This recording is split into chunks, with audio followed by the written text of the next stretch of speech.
Hi everyone, welcome to the indie game development blog of Irritum. This episode is going to be about me testing out the bloom and the sunshaft shader from a Unity user on the forums, Phantom Knight. He made this, and I just, he made it for free, put it on the forums, so I'm using it right now. Pretty much how it works is you drag the bloom onto the camera, then drag a bloom object script onto the objects. You can set their bloom color, the distance it blooms from the object, the intensity of it, and everything like that. And I did this because I wanted to give, again, the textures some more, something more popping. So I gave them this, and I turned it down a bit, so it's just a slight glow, but it just makes it look much nicer, in my opinion.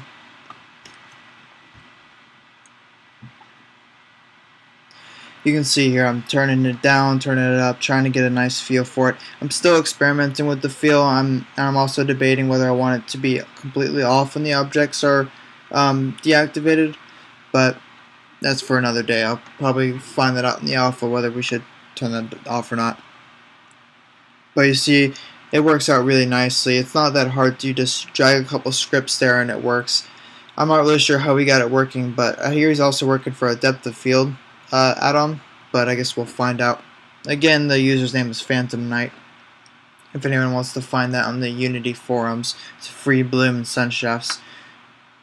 Here I'm just putting in the script, trying to get activate the bloom objects and everything, but it brings up a lot of compiler errors, so I end up just taking it out after a couple of minutes, after a couple of tries.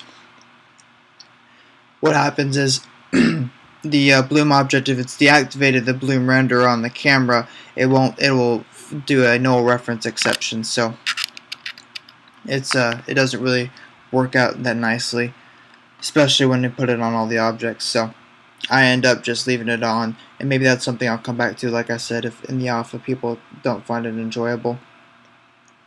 So you can see here, I'm still messing with the intensity of it, see how bright they can glow, see how dim they can glow, everything like that.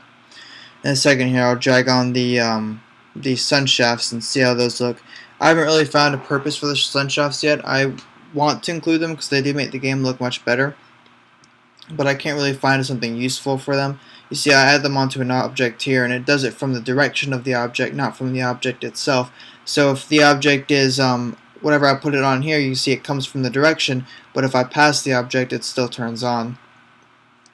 So that's not really something I was looking for. I'm not sure if I can get it to work like that, but maybe I'll be able to, maybe I won't. But you see, I can test it here, and it does look quite nice. But like I said, I don't really have a purpose for it now, or a purpose rather that's useful for me.